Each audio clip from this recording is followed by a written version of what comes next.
శ్రీమహాగణాధిపతయే నమః. సదాశివసమారంభాం శంకరాచార్యమధ్యమాం అస్మదాచార్యపర్యంతాం వందే గురుపరంపరాం. ఓం భద్రం కర్ణేభిః శృణుయామదేవాః భద్రం పశ్యేమాక్షభిర్యజత్రాః స్థిరైరంగైస్తుష్టువాగుంసస్తనూభిః యశేమ దేవహితం యదాయుః. స్వస్తి న ఇంద్రో వృద్ధశ్రవాః స్వస్తి నః పూషా విశ్వవేదాః స్వస్తి నస్తార్క్ష్యో అరిష్టనేమిః స్వస్తి నో బృహస్పతిర్దధాతు. ఓం శాంతి శాంతి శాంతి. ధనుర్గృహీత్వౌపనిషదం మహాస్త్రం శరం హ్యుపాసానిశితం సంధయీత ఆయమ్య తద్భావగతేన చేతసా లక్ష్యం తదేవాక్షరం సౌమ్య విద్ధి. తద్వేద్ధవ్యం, అక్షరపర బ్రహ్మ నీ హృదయములోనే ఉన్నది. స ప్రాణస్తదు వాంగ్మనః తదేతత్ సత్యం తదమృతం. మనము చిత్రమేమంటే మనము దేనిని అన్వేషిస్తున్నామో అది మన స్వరూపమే ఉన్నది. The seeker is what he is seeking. నేను కోరేది నా స్వరూపమై ఉంటే మరి నేను ఎందుకు అన్వేషిస్తున్నట్టు? దాన్నే అజ్ఞానం అని అంటారు. దాని పేరే అజ్ఞానం. అజ్ఞానం అలాగే ఉంటుంది. అజ్ఞానం మనిషిని ముప్పతిప్పలు పెడుతుంది. సో మనము చూడండి, చిత్రం ఏంటంటే చాలా సరళంగానే ఉంటుంది, but at the same time జీవితంలో అనుభవానికి రావడానికి చాలా కష్టం అవుతుంది. ఇప్పుడు మనము కోరేది ఆనందాన్ని కోరతాం. ఎట్టి సందర్భం ఏ పరిస్థితుల్లోనైనా మనం కోరేది ఆనందమే. కానీ ఆ ఆనందము తీరా మనకి లభించినప్పుడు ఎక్కడి నుంచి లభిస్తున్నది? బాహ్యం నుంచి లోపలికి వస్తుందా, లోపల నుంచి పైకి వస్తుందా? బాహ్యం నుంచి లోపలికి రాదు. ఎందుకంటే బాహ్యంలో లేదు ఆనందం. ఇప్పుడు సోఫా కొనుక్కున్నారనుకోండి, సోఫా కావాలని అనుకుని చాలా జాగ్రత్తగా ప్లాన్ చేసుకుని సోఫా కొనుక్కున్నారు. ఆ సోఫా వాడు తీసుకొచ్చి ఇంట్లో పెడతాడు. ఇంట్లో పెట్టిన వెంటనే ఆనందం కలుగుతుంది. సో ఇప్పుడు ఈ ఆనందము ఎక్కడి నుంచి వచ్చింది? సోఫా నుంచి లోపలికి వచ్చినట్టు అనిపిస్తుంది, కానీ వాస్తవం అది కాదు. సోఫాలో నుంచి ఆనందం మనకు వచ్చే మాట అయితే దాంట్లో వాస్తవంగా ఆనందం ఉంటే వాడెందుకు అమ్మేస్తాడండి? కాబట్టి అతనే ఎట్ట పెట్టుకుంటాడు కదా. తర్వాత ఈ సోఫాలో ఆనందం ఉన్నట్లయితే ఇది సపోజ్ ఒక సంవత్సరం అయిన తర్వాత, లేకపోతే ఎందుకు సంవత్సరం దాకా ఎందుకు, మొదటి రోజు ఇంటికి వచ్చినప్పుడు ఉన్న ఆనందం రెండో రోజు ఉండదు. అంటే ఇంతట్లోకి అది పాతపడిపోయి ఆనందం అంతా దులిపేసి తుడిచిపెట్టినట్టుగా అయిపోయిందనా? వాస్తవంలో అది జడ పదార్థం. ఆనందం చైతన్యం యొక్క ధర్మం. సో ఆనందం మన హృదయం నుంచే వస్తుంది, మన స్వరూపంలోనే ఉంది ఆనందం. అయితే మరి మన స్వరూపంలోనే ఉంటే ఆనందం అది ఎందుకు నాకు లభించలేదు? ఎందుకు లభించలేదంటే నాకు స్వరూపంలో ఆనందము ఉన్నది అనే సంగతి తెలియదు, అజ్ఞానం. ఈ ఆనందం అనేది నేను ఫలానా కోరికను కోరుతున్నాను, ఆ కోరిక లభించినట్లయితే నాకు ఆ కామ్య వస్తువు నుండి ఆనందం లభిస్తుంది. చూడండి అజ్ఞానం ఎంత విస్తారంగా వచ్చిందనో. సో ఈ విధంగా మనస్సు ఒక డిమాండ్ ఒకటి పెడుతుంది. మనస్సు అలా డిమాండ్ చేస్తున్నంత కాలం ఆ మనస్సు యొక్క డిమాండింగ్ సిచ్యువేషన్కే అశాంతి అని పేరు. మనస్సు అలా డిమాండ్ చేస్తూ ఇది కావాలి అది కావాలని వృధ చేస్తూ ఉన్నంతసేపు ఆ స్థితికే అశాంత స్థితి అని పేరు. సో మనస్సు ఆ విధంగా అశాంతమైన స్థితిలో ఉన్నప్పుడు హృదయంలో స్వరూపంగా ఉన్న ఆనందము కప్పుబడిపోయి ఉంటుంది. సూర్యుడిని మేఘాలు కప్పేసినట్టుగా కప్పుబడిపోయి ఉంటుంది. దెర్ఫోర్ ఆ మనస్సు అశాంతంగా ఉండి మనమేమో ఆ సంసారంలో పడి సంసారం వెనకాల పరుగులు ఎత్తుతూ ఉంటాం. సో ఈ మనస్సు యొక్క అశాంతి ఒక్కొక్క సందర్భంలో ఒక్కొక్క రూపంలో బయటపడుతూ ఉంటుంది. ఓసారి సోఫా కావాలంటాడు, ఇంకోసారి సినిమా కావాలంటాడు, మరోసారి ఇంకోటి కావాలంటాడు, ఇంకోటి కావాలంటాడు. సో అశాంతి అనేది అనేక రకాలుగా బయటపడుతుంది. అశాంతి దానికి ఒక స్థిరమైన రూపం ఉండదు. శాంతికి స్థిరమైన రూపం ఉంటుంది, కానీ అశాంతికి స్థిరమైనటి ఎలా వీలుగా ఉంటే అలా బయటకు వస్తూ ఉంటుంది. సో అనేక కామనల రూపంగా ఈ అశాంతి ప్రకటమవుతూ ఉంటుంది. ఆ పర్టికులర్ కామన దైవానుగ్రహం వల్ల మనకి సిద్ధించిందనుకోండి, ఆ క్షణంలో ఆ కామనను క్రియేట్ చేసినటువంటి మానసికమైన అశాంతి చల్లారుతుంది. దాన్నే శాంతి అంటారు, ఉపశమము. అశాంతి చల్లారుతుంది. ఎప్పుడైతే మనస్సు యొక్క అశాంతి చల్లారిందో హృదయంలో స్వరూపము భూతమైన ఆనందము, దట్ స్ప్రింగ్స్ ఆఫ్ హ్యాపీనెస్ అంతకుముందు మూసుకుపోయి ఉంటాయి అశాంతి చేత. ఈ అశాంతి చల్లారేపటికి ఆ హ్యాపీనెస్ స్ప్రింగ్స్ ఊట. సో ఆనందం యొక్క ఊటని ఊరికే ఫిజికల్ ఎగ్జాంపుల్ చెప్తున్నాను నేను. ఎగ్జాంపుల్ వేసమండి, అక్కడ ఏదో లిక్విడ్ లాగా బయటకు వస్తుంది అనుకున్నారు. సో ఆ ఆనందము అది ప్రకటమవుతుంది. అది ప్రకటమైతే వీ బికమ్ ఎక్స్టాటిక్. ఆనంద అనుభవం అందరికీ ఉన్నదే, దీంట్లో కొత్తగా పాఠం చెప్తే వచ్చేదేం కాదు, అందరికీ అనుభవంలో ఉన్న విషయమే. ఎప్పుడైతే ఆనందము కలిగిందో వెంటనే మనస్సు చెప్తుంది, చూసావా ఆ సోఫా వల్ల నీకు ఆనందం కలిగింది అని మనస్సు చెప్తుంది. సోఫా వల్ల ఆనందం కలిగిందని మనస్సు చెప్తే కరెక్టే అని వీడు బాహ్య వస్తువుల వల్ల ఆనందం కలుగుతుంది అని ఒక కంక్లూషన్, ఒక నిశ్చయం ఒకటి చేసుకుని ఉంటాడు. సో ఇప్పుడు ఈ ఆనందం ఎంతసేపు ఉంటుందో తెలుసునా, మరో అశాంతి ఆరంభం కానంత వరకు ఉంటుంది ఆనందం. ఈ లోపల పక్క వాళ్ళు ఎవరో వచ్చి ఆ సోఫాలో కూర్చున్నారనుకోండి, పక్కింటి వాళ్ళు వచ్చి కూర్చున్నారనుకోండి, మనస్సు అశాంతిని మొదలెడుతుంది. నువ్వు 5,000 ఇచ్చి సోఫా కొనుక్కుంటే వాడెవడో వచ్చి కూర్చుని అందులో బాగా దిట్టంగా ఉన్నాడు, ఆ స్ప్రింగ్స్ ఏమైపోతాయో ఏమిటోనో, ఆ ముఖమల్లో ఇంతట్లోకి మస్తి అయిపోతుందో ఏమో అని అంటుంది మనస్సు. అనేప్పటికీ పోయింది అవతలగా, మళ్ళీ మూసుకుపోతుంది. సో ఈ విధంగా మనము కోరేది ఆనందము, వెతికేది ఆనందము, కానీ అది ఎక్కడ వెతుకుతున్నామో అక్కడ లేదు. సో కాబట్టి ఈ అంతర్ముఖత్వమును అలవాటు చేసుకోవాలి. సో ఈశ్వరుడు కోసం వెతుకుతున్నాం. ఈ మాటలు చెప్తే ఎలా ఉంటుందంటే సమాజంలో ఉన్నటువంటి ఒక కండిషనింగ్ ఒకటి ఉంటుంది. It is partly social conditioning, partly psychological, and in part it is cultural also. అన్ని రకాల కండిషనింగ్ ఉంటుంది. ఈ మాట చెప్తే ఈ మొత్తం కండిషనింగ్ అంతని కూడా షేక్ చేసినట్టు అవుతుంది. It goes against the basic conditioning. కాబట్టి అలాగా మనిషిని పట్టుకుని అలా షేక్ చేసేయాలంటే కొంచెం మనస్సుకి అష్టం అంత అలాగా మనస్సుకి కొంచెం ధైర్యం చాలదు. మనిషిని కొంచెం సావకాశంగా అందజేయాలి, కానీ అలా పట్టుకుని షేక్ చేసి వదిలిపెడితే ఎక్కడ కుదురుతుంది. అందు గురించి ఒక పిసరు మొహమాటంగా చెప్తూ ఉండడం. ఏమని, నీవు దేవుడి కోసం వెతుకుతున్నావో, నువ్వు ఏ దేవుడి కోసం వెతుకుతున్నావో ఆ దేవుడు నీ హృదయంలోనే ఉన్నాడు, ఆత్మరూపంగా నీ హృదయంలో ఉన్నాడు. ఈ మాట చెప్పామనుకోండి, ఇప్పుడు మరి అయితే మేము తిరుపతి ఎందుకు వెళ్తున్నట్టు, కాశీ ఎందుకు వెళ్తున్నట్టు అని మీరు అడిగారు అనుకోండి, నేనేం సమాధానం చెప్పాలి?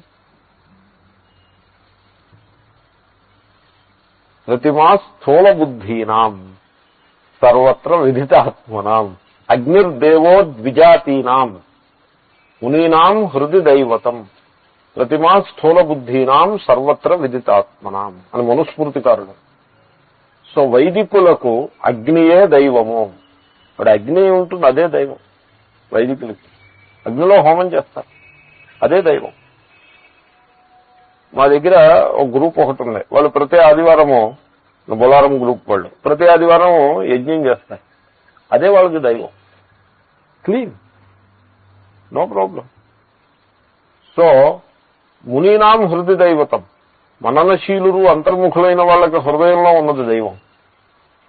సర్వత్ర విదితాత్మనాం, ఆత్మతత్వం తెలిసిన వాళ్ళకి సర్వము ఈశ్వరుడే. మరి ఇంక ఈ దేవత ఈ ప్రతిమా పూజాదులు చేస్తూ ఉంటారు వీళ్ళెవళ్ళని. ప్రతిమా స్థూల బుద్ధీనాం అంటే, స్థూల బుద్ధీనాం అంటే కొంచెం బండబారిన బుద్ధి. స్థూల అంటే అర్థం అది. అంచేతనే ఇవి చెప్పకుండా ఉంటేనే బాగుంటుంది.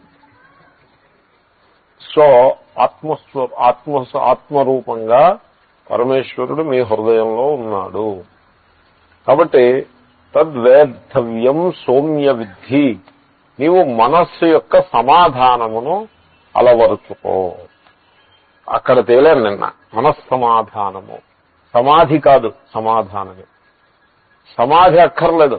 ఇప్పుడు సమాధి అంటే అది వర్కౌట్ అవ్వదండి. It's a problem, it's a torture of the mind. ఒక ఆయన 10 ఏళ్లు వర్కౌట్ చేసి సమాధి పొందాడు. ఆ సమాధి తీరా పోగొంటేపటికి పోయింది. ఆ సమాధి అయ్యో సమాధి పోయింది అని బెంగ పెట్టుకున్నాడు. ఈ సమాధిని ఎవడో శిష్యుడు జరగొట్టాడు. దాంతో ఆ శిష్యుడి మీద పట్టరానంత కోపం. నేను 10 ఏళ్లు కష్టపడి సాధించిన సమాధిని వీడి జరగొట్టాడు. సో ఇది this won't work. I tell you, సమాధి కాదు కావాల్సిందే, సమాధానము.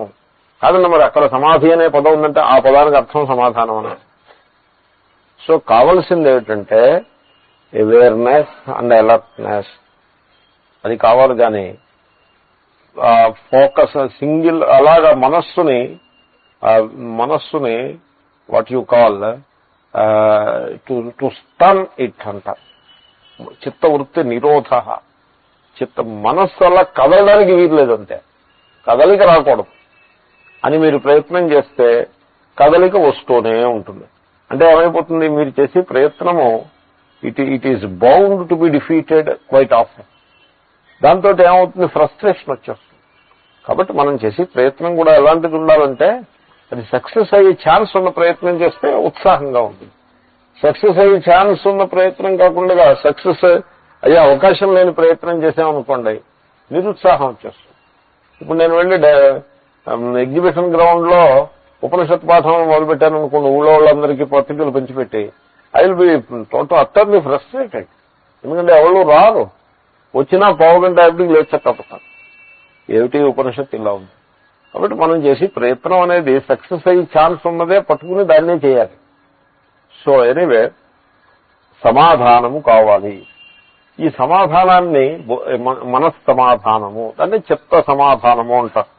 అలర్ట్నెస్ అండ్ అవేర్నెస్ అంటే సావధానముగా ఉండవలెను, మనస్సు సావధానముగా ఉండవలెను, అంతర్ముఖముగా ఉండవలెను. అంటే బస్ ఇతనా హీ బాత్ హై.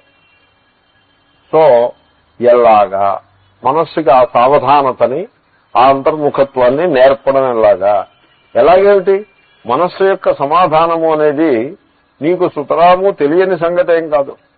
ఎక్కడెక్కడ మనస్సుకి రాగము ఉంటుందో అక్కడ తప్పనిసరిగా సమాధానం ఏర్పడుతుంది. ఆ రాగాన్ని బట్టి వస్తుంది సమాధానం.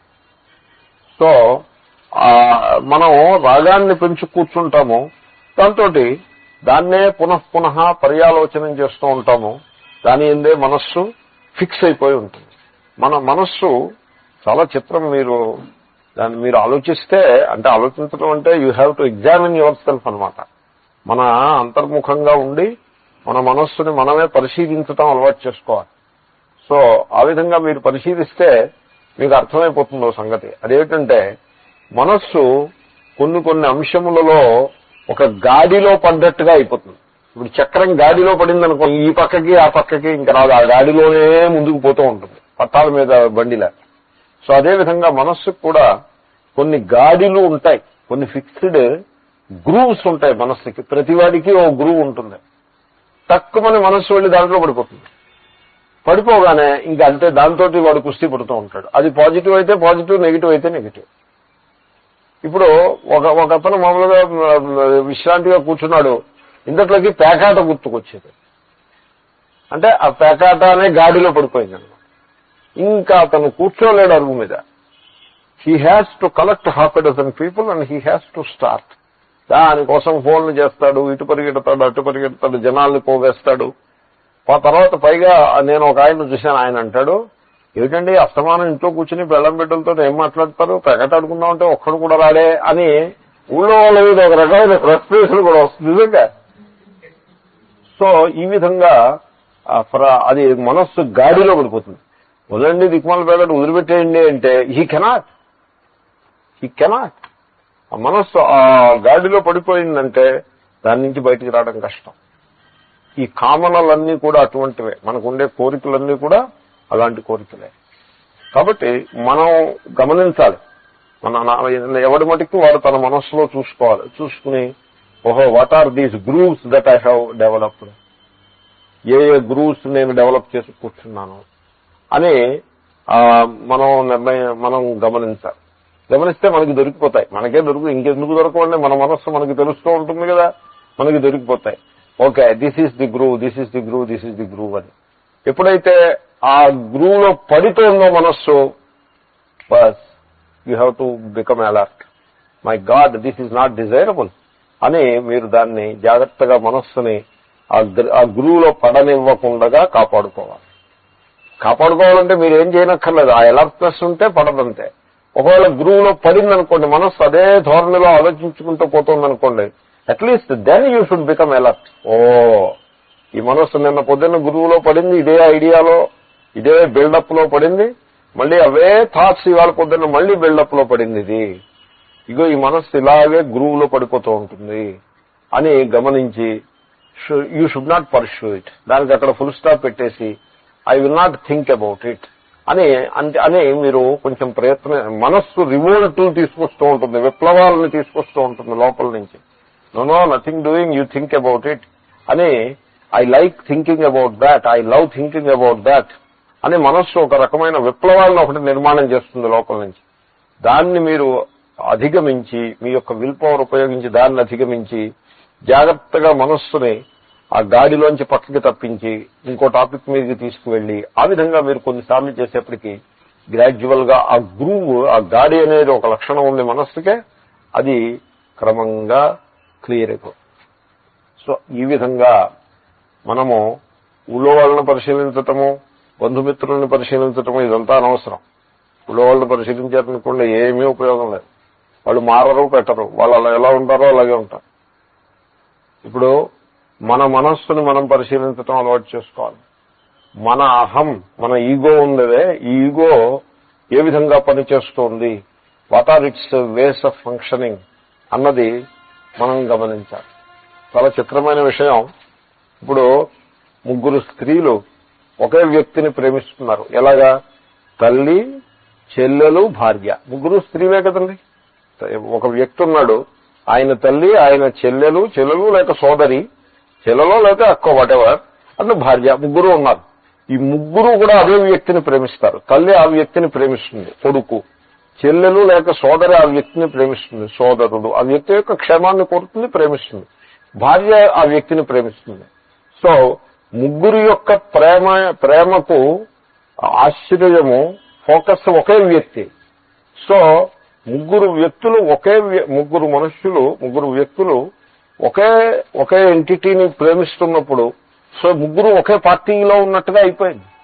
So their minds are oriented in the same direction. They like the same person. Therefore they should be friends with each other. You expect them to be friends, but they will be fighting with each other. చూడండి ఎంత contradiction వచ్చి పడిపోయిందో. So what is wrong, what went wrong? అరే 3 వ్యక్తులు, ఇప్పుడు ఒక వ్యక్తిని ప్రేమిస్తూ ఈ సెకండ్ పర్సన్ మరొకళ్ళని ప్రేమిస్తూ ఉంటే వీళ్ళ ప్రేమలకు అసలు ఎక్కడా పొంతనే లేదు. కాబట్టి వీళ్ళిద్దరికీ ఒకే కలిసి ఉండటము, లేకపోతే ఆ స్నేహభావం కలగటము కష్టం. I understand. అలాగేం కాదుగా, all the 3 people they love the same guy. Therefore, you expect them to be friendly with each other because their focus is united. But no, they fight with each other. ఎందుకంటే what is the reason? What could be the reason? Reason ఏమిటంటే వాళ్ళు 3 ఒకే వ్యక్తిని ప్రేమిస్తున్నా వాస్తవంలో 3 యందు కూడా అహంకారము అధికంగా ఉంటుంది. వాళ్ళు ఊరికే ప్రేమిస్తున్నామని అనుకుంటారే గాని వాళ్ళు ఈగోయిస్టిక్ గా ఉంటారు. ఇంకే పైకి అంటూ ఉంటారు నేను అతన్ని ప్రేమిస్తున్నాను అని అంటారు. వాస్తవంలో అతన్ని ప్రేమించి దానికంటే వాళ్ళు తమ ఈగోనే అధికంగా ప్రేమిస్తారు. ఆ పరిస్థితి వల్లనే 3 ఒకే వ్యక్తిని ప్రేమించే సందర్భంలో కూడా 3 మధ్యన విభేదాలు పొడసూపుతూ ఉంటాయి. కాబట్టి వాళ్ళు ఏం చేయాల్సి ఉంటుంది, ఒకే వ్యక్తిని ప్రేమించడం వరకు బాగుంది. ఇన్ అడిషన్ టు దాట్ వాళ్ళ హృదయంలో వాళ్ళు పరిశీలన జరుపుకుని ఈగోని కనుక, ఆ అహంకారాన్ని కనుక ఒకంత తగ్గించుకుంటే 3 ఎంతో ఆనందంగా కలిసి జీవించగలుగుతారు. కలిసి ఉండే సందర్భం ఉంటే కలిసి ఉంటారు, లేకపోతే దెబ్బలాడుకోవడానికి కలిసే ఉండక్కర్లేదు, విడివిడిగా ఉన్నా దెబ్బలాడుకుంటారు. దట్ ఈజ్ నాట్ 6 మాసాలకు ఒకసారి కలుస్తుంది ఎప్పుడు అనుకుంటారు, దాన్ని ఏముంది, which is ongoing programme అది. సో ఈ విధంగా మన మనస్సుని మనం పరిశీలించుకుని మన మనస్సుని మనం అంతర్ముఖం చేసుకోవాలి. దట్ యూ డూ తద్వేద్ధవ్యం సౌమ్య విద్ధి. ఆ చిత్త సమాధానాన్ని నీవు సంపాదించే ప్రయత్నం చేయవలసింది. దాని మీద ఈ వేద్ధవ్యం అని ఆల్రెడీ ఆ తాడనము చిత్తమును ఒక ఉపకరణంగా తీర్చిదిద్ది, ఒక సాధనంగా తీర్చిదిద్ది, దాన్ని ఆ లక్ష్యం మీదకి పునః లక్ష్యం మీదకి దాన్ని ప్రయోగిస్తూ ఉండటము అని ఒక మెటఫర్. అంటే బాణంతో టార్గెట్ ప్రాక్టీస్ చేస్తారు చూడండి, ఆ మెటఫర్ ని తీసుకొస్తున్నారు ఇక్కడ. టార్గెట్ ప్రాక్టీసే, అంతేగాని గన్ను పుచ్చుకుని ఎదురువాడిని కాల్చి అలాగంటే దిగాన్ని కాదు కదా. టార్గెట్ ప్రాక్టీస్ చేస్తూ ఉంటారు. టార్గెట్ ప్రాక్టీస్ అంటే ఏం చేస్తారు, ఓ టార్గెట్ ఒకటి ఎదుర్కొండా పెట్టుకుంటారు, దానికి కొంత ఫిక్స్డ్ దూరంలో నిలబడి బాణము ధనస్సు పట్టుకుని బాణాలు 10-20 పెట్టుకుని అలా దాన్ని కొడుతూ ఉంటారు. మిస్ అయిపోతే మళ్ళీ జాగ్రత్తగా మనస్సును అక్కడ లగ్నం చేసి అలా కొడుతూ ఉంటారు. సో అది ఒక దృష్టాంతము, ఒక మెటఫార్. తద్వేద్ధవ్యం, నీవు హృదయంలో ఆత్మరూపంగా ఉన్నటువంటి ఆ పరబ్రహ్మను నీవు వేద్ధవ్యం, టార్గెట్ చేయవలెను అని. How to do all that we will see. So ఇక్కడ మంత్రం చాలా చక్కటి మంత్రము. ధనుర్గృహీత్వా ఔపనిషదం మహాస్త్రం. సో ఇక మెటఫర్ ఆరంభమైంది. టార్గెట్ ప్రాక్టీస్ కి ధనస్సు, బాణాలు, టార్గెట్ 3 కావాలి కదా. సో ధనస్సు ఏమిటి అంటే ఔపనిషదం మహాస్త్రం.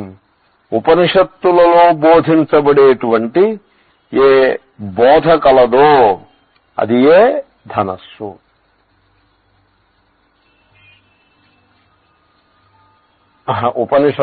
ఉపనిషద్ బోధ ఏదైతే కలదో అది ఏ ధనస్సు. ఉపనిషద్వాక్యముల యొక్క శ్రవణము ఇదే ధనస్సు. దీన్నే ధనస్సుగా, అంటే ఇప్పుడు మనం ఇక్కడ 1.5 గంటల సేపు కూర్చుని ఉపనిషద్ విచారం చేసి ఆత్మ విచారం చేసామనుకోండి, అంటే అర్థం ఏమిటి, ధనస్సు సిద్ధమైందనమాట. ఎటువంటి ధనస్సు తెలుసునా, మహాస్త్రం ధను. సో మహా అంటే గొప్ప, అస్త్రం అసుక్షేపే అనే పదం అలాంటిది. అసుక్షేపే విసురుట అని అర్థం అసు అనే పదానికి. సో అస్యతే ఇది అస్త్రం. ఈ ధనస్సును ఉపయోగించి మీరు బాణాన్ని విసురుతారు, దీని సహాయంతో విసురుతారు. కాబట్టి అది దానికి అస్త్రం అనే పదాన్ని ధనుస్సుకి వాడతారు. మిస్సైల్ కూడా అస్త్రం అని వాడతారు. ఆ సందర్భంగా అది ఇదేమి భారతం పాఠం కాదు కదా, భగవద్గీత పాఠం అంటే అక్కడ యాక్చువల్ యుద్ధం కనుక అక్కడ అస్త్ర శబ్దానికి అర్థం వేరే. ఇక్కడ అస్త్ర శబ్దానికి అర్థం ఏంటంటే ఈ ధనస్సే మహాస్త్రము, చాలా గొప్ప అస్త్రం ఈ ధనస్సు.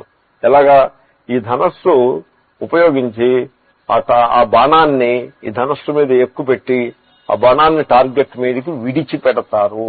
అలా విడిచిపెట్టడానికి సహకరించేటువంటి గొప్ప సాధనము మహాస్త్రం. ధనుర్గృహీత్ వౌపనిషదం మహాస్త్రం. ఓకే, ధనస్సు సంగతి తేలింది. ఇంకా బాణం ఏమిటి, శరం హ్యుపాసానిషితం సంధయిత. బాణాన్ని, బాణం అంటే మనస్సే బాణం ఉంది, మనస్సే బాణం అనుకోండి, ప్రస్తుతానికి ఇంకా ముందు వస్తుంది, శరోహ్యాత్మ అని వస్తుంది. సో ఈ మనస్సుతోటే మీరు తాడనం చేయాలి కదండి. ఈ మనస్సే బాణము. బాణము ఎప్పుడు కూడా బ్లంట్ గా ఉండకూడదు, బండబారు ఉండకూడదు. సూది మొన అంటారు, ఆ అగ్రభాగము చాలా పదునుగా వాడిగా ఉండాలి. నిశితం అంటే వాడి. సో ఇప్పుడు మనస్సుని వాడిగా, మనస్సు అనే బాణాన్ని వాడిగా తయారు చేయాలి. మనస్సుని ఇప్పుడు ఊరికే స్థూలంగా చెప్తున్నాను, దాన్ని ఇంకొంచెం వివరంగా తర్వాత మంత్రంలో వస్తుంది. సో అహంకారము అని అర్థం, అహం వృత్తి. శరోహ్యాత్మ రాబోతోంది. సో ప్రస్తుతానికి మనస్సు అని అందాము. సో ఈ మనస్సు అనే సాధనాన్ని మీరు వాడిగా తయారు చేయాలి. అంటే అర్థం సూక్ష్మంగా తయారు చేయాలి. మనస్సు సూక్ష్మంగా ఉండాలండి, చాలా ఇంపార్టెంట్. అంటే ఇప్పుడు విద్యార్థులకి కొంచెం మ్యాథమెటిక్స్ అవి చదువుకోమని చెప్తారు, మ్యాథమెటిక్స్ అవి చదివిస్తారు చిన్నతనంలో. ఎందుకంటారు, మ్యాథమెటిక్స్ చదివినట్లయితే కొంచెం ఆ మనస్సుకి ఆ లాజిక్ అవి అలవాటు, కొంచెం తర్కం కూడా బోధిస్తూ ఉంటాం. మామూలుగా తర్క సంగ్రహం ఇలాంటి పాఠాలు విద్యార్థులు చదువుతారు. వేదాంత విద్యార్థులు తర్కంలో చెప్పే విషయాలేమీ సరి కాకపోయినా ఆ భాష టెర్మినాలజీ అంతా అలవాటు అవుతుంది. సో మనస్సు చాలా వాడిగా నిశ్చితంగా సూక్ష్మంగా ఉంటుంది. నేను చూస్తూ ఉంటాను. ఎందుకంటే నేను పాఠాలు ఏవి చెప్తూ ఉంటాను కదా.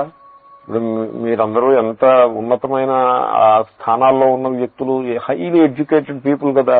సో సపోజ్ ఇలా అందరూ కూర్చుని ఉంటే మీ మనస్సు యొక్క నిశ్చితత్వం నాకు తెలిసే అవకాశం ఉండదు. కానీ నేను ఇండివిజువల్ గా మీతో ఇంటరాక్ట్ అయినప్పుడు నేను పసిగట్టగలుగుతాను. ఇండివిజువల్ గా మాట్లాడడం అనేది ఒకటి ఉంటుంది కదండి. అప్పుడు ఎలర్ట్ గా లేకపోతే ఏది ఎలర్ట్ గా ఉన్నట్లయితే పసిగట్టచ్చు. నేను అమెరికాలో విద్యార్థులను చూస్తూ ఉంటాను. వాళ్ళతో కొంత ఇంటరాక్షన్ ఉంటుంది, ఇక్కడ ఉంటుంది, అక్కడ ఉంటుంది. ఆ ఇంటరాక్షన్ టైంలో వాళ్ళ ప్రొఫెషనల్ పీపుల్ వాళ్ళ షార్ప్నెస్ ఆఫ్ మైండ్ చూస్తే టెరిఫిక్. చాలా షార్ప్ గా ఉంటారు. వాళ్ళు షార్ప్ గా ఉండకపోతే వాళ్ళని అట్లాంటిక్ సముద్రంలో పారేస్తారు తీసుకెళ్ళి. అక్కడ అమెరికాలో బతకనివ్వరు. You have to sharp. India కాదు అక్కడ. ఇండియా అంటే అన్ని రకాల మనుషులు గవర్నమెంట్ ఉద్యోగం ఏదో చేసుకుంటారు. ఏమీ షార్ప్నెస్ లేకపోతే స్టేట్ గవర్నమెంట్ లో ఉద్యోగం చేసుకోవచ్చు. తర్వాత పెన్షన్ వస్తుంది, ఇంకా ఏవేవో వస్తాయి. So many things are there. Sharpness గా ఉండి తీరాలని నియమం లేదు. కానీ వెస్టర్న్ సొసైటీస్ లో అలా ఉండదు. వాడు కనుక సమర్థుడు కాకపోయినట్లయితే వాడిని చెప్తున్నా కదా అట్లాంటిక్ లో పారేస్తారు తీసుకెళ్ళి. They want allow him to stay on land. Society చాలా it expects very high standards of efficiency and all that. So చాలా షార్ప్ గా ఉంటారు.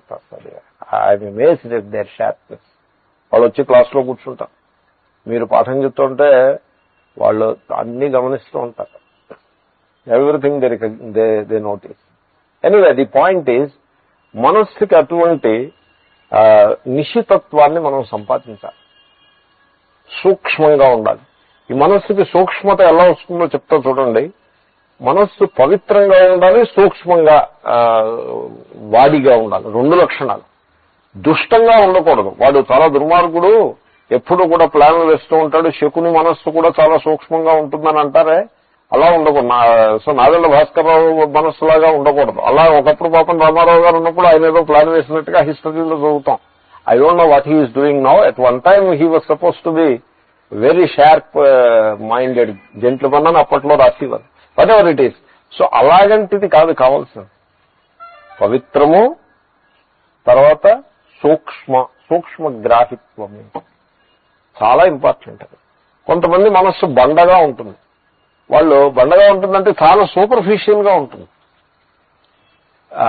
ఆ సూపర్ఫిషియల్నెస్ చూస్తే చాలా ఇబ్బందికరంగా ఉంటుంది. They cannot appreciate anything. పెద్ద లోతుగా ఏమీ చూస్తూ ఉంటాను నేను. చెప్తే బాగుండదు. మొన్న ఎస్టే కూడా చూశాను పత్రికలో, ఎవరో రాస్తే వేదాంతం మీద ఎస్టే. అది చదివితే ఎంత పూర్ ఒపీనియన్ కలుగుతుందంటే ఆ రాసిన ఆయన ఆయనకెందుకు ఈ సబ్జెక్ట్ ఆయనకెందుకు, ఆయన చెప్పుకునే కథలేమో చెప్పుకుంటూ కాలక్షేపం చేయొచ్చు కదా, మధ్యలో ఈ వేదాంతం జోలికి రావడం అవసరం. వచ్చినప్పుడు మరి దాన్ని సూక్ష్మంగా చెప్పగలిగే సామర్థ్యం ఉండాలి. ఇట్ ఈస్ నాట్ దేర్ అని తెలిసిపోతుంది. అలా కొట్టొచ్చినట్టు కనపడుతుంది. సో అలా ఉండకూడదు. శ్రవణం చేసి గ్రంథాలను బాగా పఠించాలి. మంచి టేస్ట్ ఉండాలి. Reading taste, high quality taste ఉండాలి. ఊరికే ఈ మన సమాజంలో నా పర్సనల్ ఒపీనియన్ ఇది. There are certain magazines, weeklies అంటారు, వారపత్రికలు అంటారు. ఫర్ ఎగ్జాంపుల్ మా చిన్నప్పుడు ఆంధ్రభూమి, ఆంధ్రపత్రిక, ఇప్పుడు ఉన్నాయో లేదో నాకు తెలియదు. Swathi is an additional thing. తర్వాత ఏవో కథలకి సంబంధించిన పత్రికలు, ఇలాగ వారానికి ఒకటో 15 రోజులకు ఒకటో వస్తూ ఉంటాయి. వాటిల్లో గాసిప్, స్టార్ డస్ట్ అని ఇంకో పత్రిక ఉంది. సో ఇలాగ డస్ట్ తప్ప ఇంకేం ఉండదు. Just gossip. ఫెమినా అని ఇంకో పత్రిక. ఫెమినా కూడా నేను ఒకసారి చూశాను ఏదో సందర్భంలో.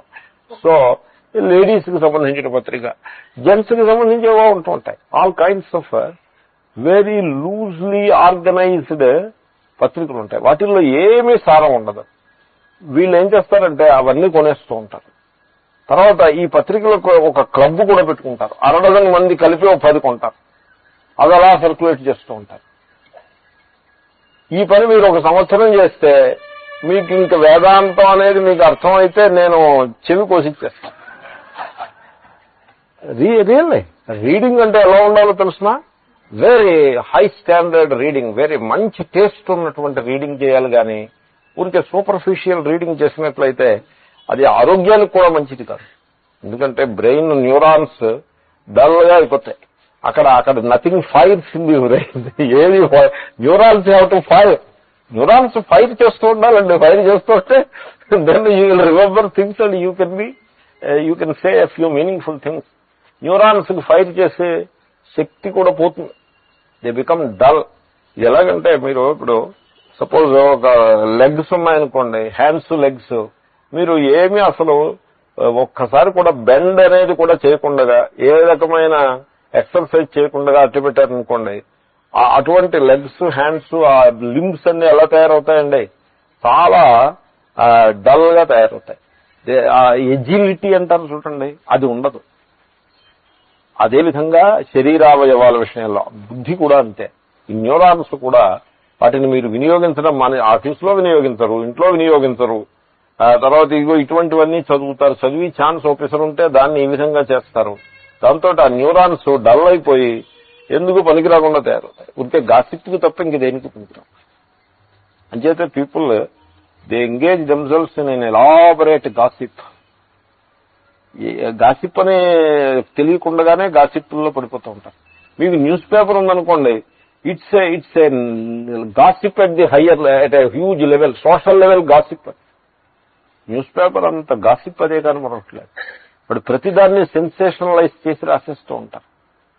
So anyway, what I mean is, mind ని చాలా సూక్ష్మంగా మనం తయారు చేసుకోవాలి. నేనేదో మోరల్ లెక్చర్ ఇచ్చేస్తున్నానేమో నాకు తెలియదు, but this is how I personally feel about it. So we have to develop a nice taste, మంచి టేస్ట్. సో రామాయణం చదవచ్చు, లేకపోతే షేక్స్పియర్ చదవచ్చు, లేకపోతే క్లాసికల్ ఆథర్స్ ని. లాంగ్వేజ్ బాగా చదవాలండి. మనం ఈ మోడర్న్ డెవలప్మెంట్స్ ఎలా వచ్చాయంటే, ఈ మ్యాథమెటిక్స్, ఫిజిక్స్, కెమిస్ట్రీ చదివేయడం, మార్కులు సంపాదించేయడం, ప్రొఫెషనల్ కాలేజీలో చేరిపోవడం, కంప్యూటర్, సాఫ్ట్వేర్, ఈ గోల్లో పడిపోయి లాంగ్వేజెస్ మర్చిపోయాం మనం. లాంగ్వేజెస్ ఏదో ఒక లాంగ్వేజ్ తీసుకుని లోతుగా చదివినట్లయితే మనస్సుకి మంచి పదును పెట్టినట్టు అవుతుంది. సో ఆ విధంగా మనస్సుకి సూక్ష్మ మ్యాథమెటిక్స్ చదవటం చేతనైతే, సైంటిఫిక్ టెంపర్ ని కలిగి ఉండడం, సైన్స్ ని త్రోసిపుచ్చి ఏవో సమ్ సూపర్ స్టిషన్స్ ని పట్టుకు వెళ్లాడి వాళ్ళు బేసికల్ గా చాలా బ్లంటెడ్ మైండ్ కలిగి ఉంటారు. ఏవో సూపర్ స్టిషన్ పట్టుకుని వెళ్ళాడడం, సైంటిఫిక్ థింకింగ్ ఉండదు, సైంటిఫిక్ టెంపర్ ఉండదు. That is a major disadvantage for the person. Scientific temper ఉండాలి. ఎప్పుడు కూడా సైన్స్ కి వ్యతిరేకంగా మాట్లాడకూడదు. ఇవన్నీ మా వాళ్ళు ఎప్పుడో చెప్పారండి, ఇలాగ మాట్లాడకూడదు. మా వాళ్ళు ఏం చెప్పారో చెప్పు నువ్వు. విమానాలు మా వాళ్ళు కనిపెట్టారు, ఏమిటో చెప్పు నువ్వు. పుష్పక విమానం అనే ఉన్నది, దాని మీద వాల్మీకి డిస్క్రిప్షన్ ఏమిటి, how he described it. It is an amazing description. You should know about it, and then you can compare and contrast. So nowadays it's a marvel, it's a technological marvel. అటువంటి technological marvel మన ముందు ఉన్నది, ఒక విమానము అనేది.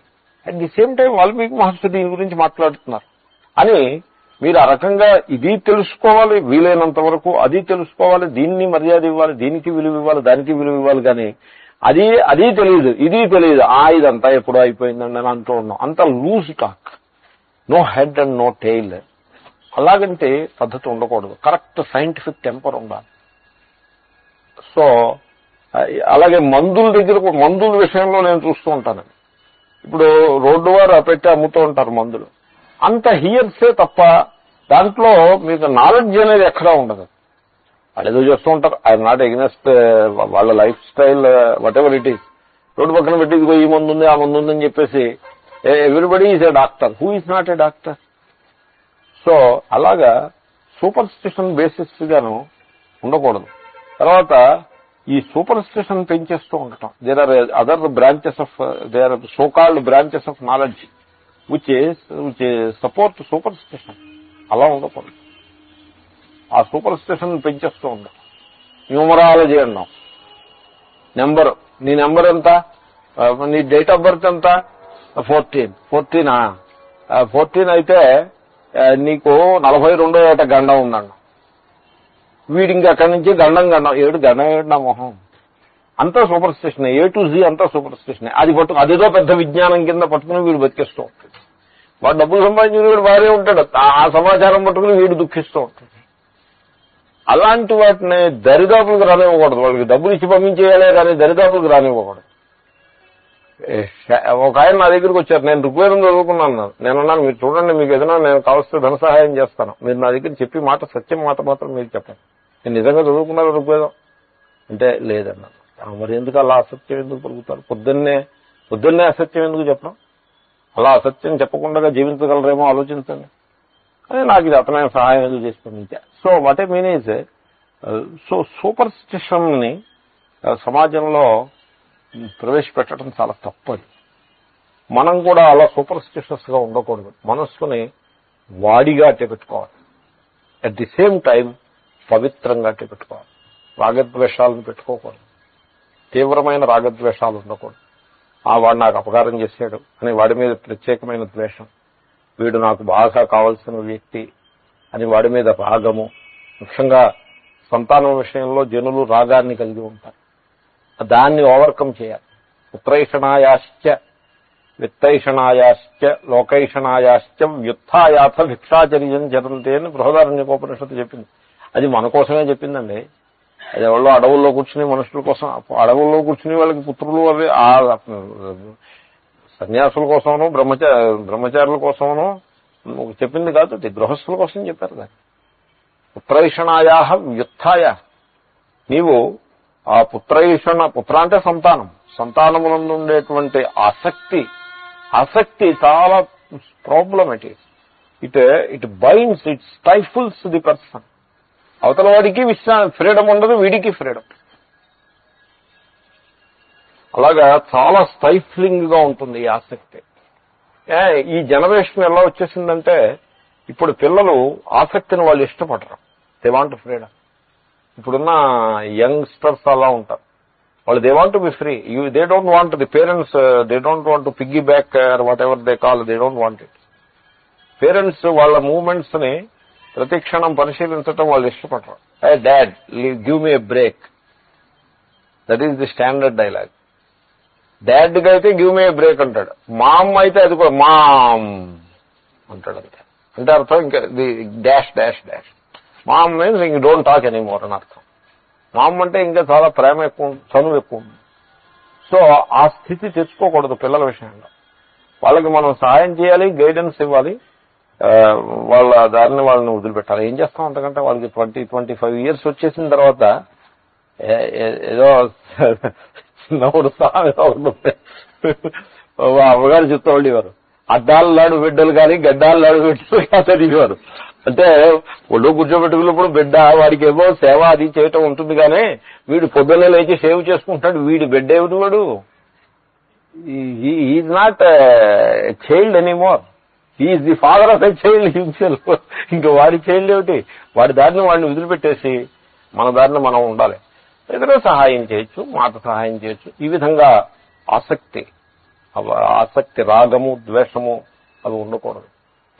మనం ఏం చేస్తామంటే, we look at the world through the net of desires and fears, through the net of attachments and aversions. రాగద్వేషముల యొక్క నెట్ ఒకటి కట్టేసుకుని ఆ నెట్ లోపల కూర్చుని ఆ నెట్ లోంచి చూస్తూ ఉంటుంది జగత్తు. అలా చూడకూడదు. మీకు సత్య వస్తువు ఎన్నడూ దర్శనం అవుతుంది. When you look at the world through the net of likes and dislikes, రాగము అంటే ఎర్ర కళ్ళతోడు పెట్టుకోవడం లాంటి, ద్వేషము అంటే నల్ల కళ్ళతోడు పెట్టుకోవడం. రాగం ఏం చేస్తుందంటే హృదయంలో ఎరుపు రంగుని వేసినట్టు అయిపోతుంది. హృదయం అంతా కూడా రక్తంగా రంజనం చేసేస్తుంది, రంజనాత్మకో రాగ. ద్వేషము హృదయం అంతా మాడి మసి అయిపోయేట్లు చేస్తుంది. హృదయం ఇలాగా ఉండకూడదు, ఎర్రగాను నల్లగా ఉండకూడదు, నల్లగాను ఉండకూడదు, తెల్లగా ఉండాలి, స్వచ్ఛంగా ఉండాలి. ఎలాగా రాగద్వేషాలను అధిగమించటం ఎలాగా? ఉపాసా నిశితం సంధయిత. రాగద్వేషాలని నిశితం చేసుకోవాలి, పవిత్రం చేసుకోవాలి. ఇట్ షుడ్ బి నిశితం, అట్ ది సేమ్ టైం పవిత్రం. నిశ్చితం చేసుకోవటానికి పద్ధతి ఏమిటో నేను మీకు మనవి చేశాను. Very high standard of taste and reading and సత్సంగము. A person is known by his company, a person is known by his taste, a person is known by what he reads. So ఇవన్నీ చిన్న చిన్న అంశాలైనా కూడా ఆ వ్యక్తిత్వాన్ని అవి బయట పెడతాయి. కాబట్టి మంచి ఫస్ట్ క్లాస్ కంపెనీ ఉండాలి, ఫస్ట్ క్లాస్ ఫ్రెండ్స్ ఉండాలి, ఫస్ట్ క్లాస్ టేస్ట్స్ ఉండాలి, ఫస్ట్ క్లాస్ యాక్టివిటీస్ ఉండాలి, వెరీ హై స్టాండర్డ్ వాల్యూస్ ఉండాలి. అవన్నీ ఉండాలి. అవన్నీ ఉంటే మీకు ఆరోగ్యం బాగుంటుంది. Please note that physical health follows mental health. మీకు mentally if you are healthy and clean, మీ మనస్సు దేహం కూడా ప్రశాంతంగా ఉంటుంది, ప్రసన్నంగా ఉంటుంది. భాగవతంలో నేను చూస్తున్నాను, ఆయన జడభరతుడు దిట్టంగా ఉండేవట్ట. ఆయన పివానహ మంచి బలంగా ఉండేవట్ట. ఏం భోజనం చేసేవట్టంటే గిన్నె మాడిపోతే అడుగున గిన్నె మాడిపోయిన పెచ్చులు ఉంటాయి చూడండి, అవి లేకపోతే అదేంటే పళ్ళు ఏదైనా అంటే ఇతరులు పెద్ద విలువ కానివని తీసి పారేసింది అది తినేసివాడు పాపం. ఆయనకి ఏది పెడితే అదే తినేసివాడు. వాళ్ళందరూ పైన ఉన్నటువంటి అన్నం వడ్డించేసుకుని అడుగున గిన్నె మాడిపోయిన పెచ్చులుంటే ఈయన మొహాన్ని ఆ పెచ్చులన్నీ తీసుకొచ్చి ఈయన మొహాన్ని పారేస్తే శుభ్రంగా అవన్నీ ఆనందంగా పెచ్చులు రుచిగానే ఉంటాయి, దాంట్లో ఏదో అవకాశం కలుగుంటే వాళ్ళే ఉంటుంది. అది తినేసేవాడు. ఏ పని చెప్తే ఆ పని చేసేస్తూ ఉండేవాడు. ఎప్పుడూ ఉల్లాసంగా ఉండేవాడు, పుష్టిగా ఉండేవాడు. ఎందుకంటే మనస్సు నిండుగా ఉంటుంది. మనస్సు నిండుగా ఉండేది ఆయనకి. ఆత్మనిష్ఠుడు జడభరతుడని లోకంలో వాళ్ళందరూ ఆయన్ని చూసి జేడుడు అనుకునేవారు. ఆయన ఆత్మనిష్ఠుడిగా ఉండేవాడు. కాబట్టి శరీరంలో ఆయన మనస్సులో ఉండేటువంటి ఆ పవిత్రత శరీరంలో ప్రకటన అయిపోతూ ఉంటుంది. ఎప్పుడూ ముక్కు తీసి కూడా ఎరగడం, చాలా దృఢంగా ఉండేవాడు ఆయన. ఎక్కడి నుంచి వచ్చింది దారిద్ర్యం చేసి భోజనమేమో ఇలాంటి తక్కువ భోజనం కదా అంటే ఆ మనస్సులోని నిండు అది శరీరంలోకి వచ్చేస్తుంది. శరీరం ఆరోగ్యంగా ఉంటుంది మనస్సు నిండుగా ఉంటే. మనస్సు కుళ్ళుగా శరీరం కూడా ఏవేవో రోగాలనే వస్తాయి నిజంగా. కాబట్టి ఉపాస, మనస్సు పవిత్రంగా పెట్టుకోవాలి. ఉపాస అంటే ఉపాసనం. సో ఈశ్వరుణ్ణి బాగా ఉపాసన చేయాలి. రాగద్వేషాలు పోవటానికి ఒక మంత్రం ఒకటి తీసుకుని ఒక పురస్కరణ చేసేయాలి. అసలు ముందు పురస్కరణ అంటే పురహ చర్యతే, మొట్టమొదటి చేయాల్సిన పని. దానికి పురస్కరణ అని పేరు. ఏదో కృష్ణ మంత్రమో రామ మంత్రమో శివ మంత్రమో గాయత్రి మంత్రమో ఏదో మంత్రాన్ని ఒకదాన్ని పట్టుకుని శుభ్రంగా 12 అక్షరాలుంటే 12 లక్షలు, 6 అక్షరాలుంటే 6 లక్షలు ఏదో ఒక పురస్కరణ చేసేయాలి. మంత్ర జపం, దానం, ధర్మం ఇవన్నీ కూడా దృఢంగా చేసేస్తే ఉపాసన, భక్తి, పరమేశ్వరుని ఆరాధించటం, పూజా పురస్కారం ఇవన్నీ చేసుకుంటూ ఉంటే సరైన అవగాహనతో చేసుకోవాలి. నిష్కామంగా చేయాలి. అక్కడి నుంచి కామనతో చేసుకుంటూ కూర్చోవడం సో అది మళ్ళీ ఉపాసనలోకి రాదు. అది రాగద్వేషాలు పెంచుతుంది. కానీ మా కుర్రాడు పరీక్ష పాస్ అయితే నేను ఉండ్రాళ్ళు పోసుకుంటాను అంటే అది రాగద్వేషాలు పెంచినట్టు అయిందా తగ్గించినట్టు అయిందా? కుర్రాడు పరీక్ష పాస్ అయినా పాస్ కాకపోయినా దాంతో సంబంధం లేకుండా ఉండ్రాళ్ళు పోసుకుని అందరికీ పంచిపెట్టాలి. పాస్ అయిన వాడు పాస్ అవుతాడు, లేని వాడు లేదు, ఇట్ డజంట్ మ్యాటర్. అలా ఉండాలి. సో నిష్కామ భక్తి చాలా ఇంపార్టెంట్ అండి. నిష్కామంగా భక్తి చేయటం అన్నది భగవద్గీతలో శంకర భగవత్పాదుల సంబంధ భాష్యం చూస్తున్నాను నేను. దాంట్లో ప్రారంభంలోనే ఆయన నిష్కామ భక్తి, నిష్కామ కర్మయోగాన్ని, నిష్కామ భక్తి అన్నా కర్మయోగం అన్నా ఒకటే, ఆ నిష్కామ అనే మాటకి చాలా ఇంపార్టెన్స్ ఇస్తారు. సో అది బాగా అలవాటు చేసుకోవాలి. తద్వారా ఏమవుతుందో తెలుసునండి, ఆ రాగద్వేషాలు బాగా సడలిపోతాయి. మీరు కామన లేకుండా ఎఫర్ట్ చేయగలిగారంటే what a glorious growth it is. That self centered state లేదు, సెల్ఫిష్నెస్ లేదు, బట్ హీఈస్ వర్కింగ్ హార్డ్. అరే వాట్ ఏ వర్కింగ్ హార్డ్ అంటే అర్థం ఏంటో తెలుసునండి, శరీరము మంచి దృఢంగా ఉంటుంది. సెల్ఫిష్నెస్ లేదంటే అర్థం ఏంటండి, మనస్సు చాలా హెల్దీగా ఉంటుంది. Body is healthy, mind is healthy. What a glorious thing it is. అది ఉపాసన అనబడుతుంది. సో ఆ విధంగా మనస్సుని సూక్ష్మగ్రాహిత్వము, పవిత్రత ఈ రెండూ కూడా బాగా నిలబెట్టుకోవాలి. ఉపాసానిశితం. అప్పుడు అటువంటి మనస్సునే ఒక బాణం కింద తయారు చేసి సంధయిత, దానిని ఈ ఉపనిషద్ బోధ, ఉపనిషద్ విచారము అనేటువంటి ధనస్సు మీదకి ఈ మనస్సుని ఎక్కువ పెట్టాలి అని ఉంటే మెటఫారికల్ గా చెప్తున్నారు. ఆయమ్య సాగదీయాలి, బాణాన్ని సాగదీయాలి కదండి. బాణాన్ని ఆయమ్య చెవి వరకు లాగుతారని అంటారు. ఆకర్ణాంతము నారిత్రాటను లాగారంటే మంచి వేగం వస్తుంది బాణానికి. అలాగనమాట ఆయమ్య సాగదీసి.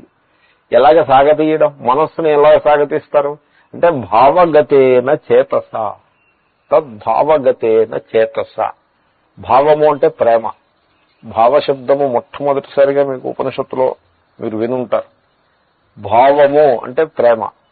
చూడండి, మీకు తెలిసిందనుకోండి, దాన్ని ఇంటలెక్ట్ అంటారు. ఆ తెలిసిన దాన్ని మీరు ఫీల్ అయ్యారనుకోండి, ఫీలింగ్, దాన్ని భావము అని అంటారు. So what you know, if you feel, it is called భావ. What you know you do not feel, there is no భావ ఇన్ ఇట్. సకల జగత్తు కూడా నామరూపాలే కానీ వాస్తవంగా వస్తువు బ్రహ్మయే. ఇది ఇంటలెక్ట్. ఇది ఎప్పుడైతే సర్వము బ్రహ్మే, సర్వము ఆత్మ అయితే మన ముందు ఎవరు వస్తే వాళ్ళని నిష్కపటమైన హృదయంతో ప్రేమించడం చేతనవ్వాలి. అది భావము. ప్రేమించడం చేత కాదు. మీరు you will be all the time calculating గా ఉంటూ ఉన్నాం, వీడి వల్ల మనకు లాభం ఏంటి అని క్యాల్కులేటివ్ గా, చాలా ష్రూడ్ అంటారు, చాలా ష్రూడ్ గా క్యాల్కులేటివ్ గా ఉండటం. సో సర్వం కల్విదం బ్రహ్మ అంటూ ఉన్నాం. అంతా బ్రహ్మేనండి, జగమంతా బ్రహ్మే, జగత్తు మిథ్యా బ్రహ్మే అంటూ ఉన్నాం. కానీ చాలా ష్రూడ్ గా ఉండడం. వీడు వచ్చాడు కదా, వీడి వల్ల మనకి ఎంత లాభం, వీడు మనకి ఏదైనా ఉపయోగం ఉందా వీడి వల్ల, లేదా వీడి వల్ల ఉపయోగం లేదు, దెన్ వాడి కేసు చూడకపోవడం. ఇంకొకడు ఎవడో వచ్చాడు అనుకోండి, వెళ్ళి వాడు వెంట పడిపోతూ ఉండడం. ఎవడన్నా రాజకీయ నాయకుడు ఎవడో వచ్చాడు అనుకోండి, వాడు వెంట పడిపోతూ ఉన్నాం, వీడి వల్ల ఏదో ఉపయోగపడుతుంది. ఇంకే మరి సర్వం కల్విదం బ్రహ్మ అనే మాట ఎక్కడుంటుంది దానికి? కాబట్టి ఆ జ్ఞానము, ఆత్మజ్ఞానము ప్రేమ రూపంగా ప్రకటన ఇవ్వాలి. ప్రేమ లేని హృదయము ఎందుకు పనికిరాదు. ఆ హృదయం శుష్కం, ఎండిపోయి ఉంటుంది. ఆ హృదయం అలా ఉండకూడదు. హృదయము ఆర్ద్రంగా ఉండాలి. ఆర్ద్రంగా అంటే తరిగా ఉండాలి. ఆర్ద్రాం జ్వలంతీం తృప్తాం తప్పయంతీం, రియల్లీ అదే అర్థం అక్కడ. దీంట్లో ఆ పదాలకు అర్థం ఇప్పుడు నేను చెప్తున్న అర్థమే. తృప్తాం తర్పయంతీం ఆర్ద్రాం, at the same time shining brilliantly. So ఆర్ద్రంగా ఉండాలి హృదయం. అంటే ఎదరివాడి కష్టం చూస్తే హృదయం కరిగిపోవాలి. పరుషము అనేది, కర్కశత్వము పరుషత్వము అన్నది అసలు దరిదాపులకు రాకుండా హృదయాన్ని అలా నిర్మాణం చేయాలి. అలాగే గ్రాడ్యువల్ గా నిర్మాణం చేయాలి. దాన్ని ఒక్క రోజులో రాదు. ఆ విధంగా మనస్సుని అలా రసమయం చేసి కూర్చుంటే ప్రేమమయము, రసమయము అయిపోవాలి మనస్సు. అలా చేసినట్లయితే అదిగో అదే సాగదీయడం అంటారు. ఆయమ్యత భావగతేన చేతస. అప్పుడు ఇంకా ఆ మనస్సుతోటి లక్ష్యాన్ని కొట్టు.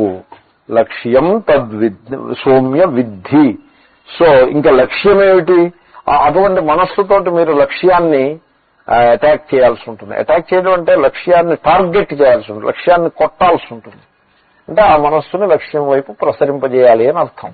లక్ష్యం ఏమిటంటే, ఏమిటి లక్ష్యం? తదేవాక్షరం సౌమ్య విద్ధి. అక్షర పరబ్రహ్మయే లక్ష్యం. ఏ అక్షర పరబ్రహ్మ అయితే ఆత్మరూపంగా హృదయంలో ఉన్నదో అది ఏ లక్ష్యము. భాష్యం చూద్దాం. కథం వేద్ధవ్యమిత్యుచ్యతే. ఎలాగ వేద్ధవ్యం అన్నారే, తాడయితవ్యం అంటే టార్గెట్ ప్రాక్టీస్ చేయవలను అని చెప్పారు ఇంతకు ముందు శ్లోకంలో. తద్వేద్ధవ్యం మనసా తాడయితవ్యం అంటే సమాధానం కర్తవ్యం ఇత్యర్థ. మనస్సమాధానము నేను మనవి చేస్తుంది అది చేయాలి. ఎలాగా? ఇప్పుడు వేదాంతము అంటే కొంతమంది ఏమనుకుంటారంటే బ్రహ్మ గురించి చెప్తుంది వేదాంతం అనుకుంటారు. బ్రహ్మ గురించి చెప్తుంది సరే, కానీ బ్రహ్మ గురించి దేనికోసం చెప్తోంది అంటే బుద్ధి నిర్మాణం కోసం. వేదాంతం యొక్క ప్రయోజనం బుద్ధి నిర్మాణమే. బుద్ధియోగం అని పేరు. శ్రీకృష్ణుడు కూడా గీతలో ఆ మాట అంటాడు, దదామి బుద్ధియోగం తం ఏన మాం ఉపయాంతితే. ఆ బుద్ధిని మీరు నిర్మాణం చేసినట్లయితే, బుద్ధిని తర్ఫీదు చేయాల్సి ఉంటుంది, అంతఃకరణాన్ని. చేసినట్లయితే ఈశ్వరుణ్ణి పొందటానికి మీరు ఏమీ చేయక్కర్లేదు. ఎందుకంటే ఈశ్వరుడు బుద్ధికి అధిష్టానంగా ఉంటాడు. బుద్ధి మూలంలోనే ఈశ్వరుడే ఉన్నాడు. సో బుద్ధి నిర్మాణానికి చాలా ఇంపార్టెన్స్ కనుక సో వేద్ధవ్యం తాడయితవ్యం. ఎలాగా ఈ మనస్సమాధానాన్ని సంపాదించేటువంటి పద్ధతి ఏమి ఇత్యుచ్యతే. అది అవతారిక భాష్యం. ధను విశ్వాసనం గృహీత్వా ఆదాయ ఔపనిషదం ఉపనిషత్సు భవం ప్రసిద్ధం మహాస్త్రం మహచ్చ తదస్త్రంచ మహాస్త్రం ధను. అక్కడ వరకు ధను అనే పదానికి అర్థం. ఆ ధనస్సు ఏమిటో చెప్పట్లేదు ఇంతకీ. తర్వాత శ్లోకంలో చెప్తారండి, ప్రణవో ధను అని వస్తుంది. ముందు మెటఫర్ని బిల్డప్ చేసుకొస్తున్నారు. ధనస్సు కావాలి. ధనస్సు అంటే దానికి ఇశ్వాసనం అని పేరు. అంటే ఇషు అంటే బాణము, బాణమును కూర్చోబెట్టేది ధనస్సు. బాణాన్ని కూర్చోబెట్టి మొత్తం మెటఫర్లో ధనస్సు, బాణము, సాగదీయడం, లక్ష్యాన్ని కొట్టడం, ఫలము ఇన్ని ఉంటాయి. మొత్తం టోటల్ మెటఫర్, కంప్లీట్ మెటఫర్. సవయవ రూపకము అని అంటారు సంస్కృతంలో. సో ఈ ధనస్సుని ధనస్సు ఏమిటి? ధనస్సు ఏమిటి అంటే ఉపనిషత్తుల్లో ఉంటుంది. బాణాన్ని కూర్చోబెట్టేటువంటిది ఇషు ఆసనం. గృహీత్వ ఆదాయ తీసుకోవాలి. ఏమిటి ధనస్సు అంటే ఔపనిషదం. ఔపనిషదం అన్నది ఉపనిషద్ పదం, ఉపనిషద్ కదా. ఉపనిషత్తులయందు ఉండేది అనే తద్ధిత ప్రయోగం అంటారు. అనే అర్థంలో ఆ అనే ప్రత్యయం వస్తుంది. ఉపనిషద్ ఆ ప్రత్యయం వచ్చినప్పుడు ఆది అచ్చుకి వృద్ధి వస్తుంది. ఆది వృద్ధి అంటారు. మొట్టమొదటి అచ్చు ఏమిటో మీరు గుర్తుపట్టాలి. ఏమిటది? ఊ. దాన్ని వృద్ధి చేయండి, దాన్ని బాగా పెంచండి. ఊ ఊ ఓ ఓ. ఇంకా అంతకంటే పెంచలేరు దాన్ని. ఊ అనేది నోటిని ట్యూబ్లో చేసి ఉచ్చరిస్తే ఊ వస్తుంది కదా. ఆ ట్యూబ్ని అలాగే అట్టేపెట్టి సాగదీయాలి.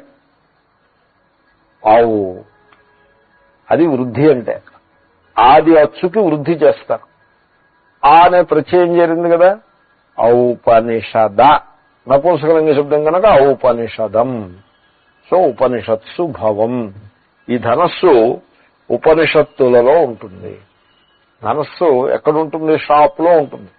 ధనస్సులు అమ్మి షాప్లో ధనస్సు ఉంటుంది. సో ఏమిటి ఆ షాపు అంటే ఉపనిషత్తులే ధనస్సు అమ్మేటువంటి షాప్. ఔపనిషదం. తర్వాత భవం ప్రసిద్ధం. ఉపనిషత్తుల్లో ప్రసిద్ధంగానే ఉంటుంది. అంత అబ్స్క్యూర్ ఐటమ్ ఏం కాదు, దొరకదు, వెతికినా కూడా దొరకలేదు అలాంటి ఐటమ్ ఏం కాదు. అది చాలా ప్రసిద్ధంగా దొరుకుతుంది.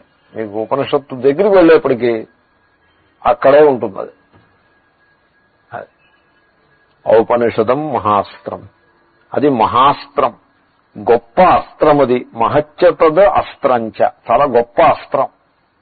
అంటే అస్త్రము అంటే విసిరేది, launcher. Very good launcher. It launches. So ఇప్పుడు రాకెట్ ఉందనుకోండి, అస్త్రం అంటే రాకెట్. రాకెట్ ఏం చేస్తుంది? అది ఒక మాడ్యూల్ని తీసుకుని అంతరిక్షంలోకి అలా విసిరేస్తుంది. అంతే. ఎంత బలంగా విసురుతుందంటే ఈ రాకెట్లో ఉన్న ఫ్యూయల్ అంతా కాలిపోయి ఆ రాకెట్ డిసోసియేట్ అయిపోయేప్పటికీ ఈ మాడ్యూలు అది భూమి ఆకర్షణ శక్తి యొక్క పరిధిని దాటేసి పైకి అంతరిక్షంలో గెలిపోయి అక్కడే ఉంటుంది. అక్కడే సంచారం చేస్తూ అక్కడే ఉంటుంది. ఇంకా తర్వాత దానికి ఏం చేయక్కర్లేదు. మీరు దాన్ని తిప్పక్కర్లేదు. అనుకో దానంతలో అదే తిరుగుతూ ఉంటుంది.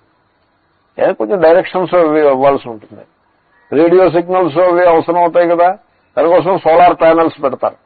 సో సన్ లైట్ పడుతూ ఉంటుంది, అది ఎలక్ట్రిసిటీగా కన్వర్ట్ అవుతుంది. ఆ ఎలక్ట్రిసిటీతో ఇన్స్ట్రుమెంట్స్ అన్ని వర్క్ చేస్తూ ఉంటాయి. దాన్ని తిప్పడానికి ఇంక మీరేం చేయక్కర్లేదు, అదే తిరుగుతూ ఉంటుంది. ఎందుకంటే అక్కడ ఫ్రిక్షన్ అవి ఉండదు. సో ఆ విధంగా అస్త్రం అంటే రాకెట్ అన్నమాట. సో ఈ రాకెట్ మీద కూర్చోబెడతారు ఈ మాడ్యూల్ని. ఆ శాటిలైట్ అని ఏదో అంటారు, దాన్ని రాకెట్కి ఫిక్స్ చేస్తారు. అలాగ రాకెట్ ఏం చేస్తుంది? It launches this thing satellite into deep space. Higher స్పేస్లోకి లాంచ్ చేస్తుంది. ఈ అలాంటి అస్త్రము అంటే లాంచర్, లాంచింగ్ ప్యాడ్ అని అది విన్నారు కదా, అసుక్షేపే విసిరేస్తుంది అనమాట.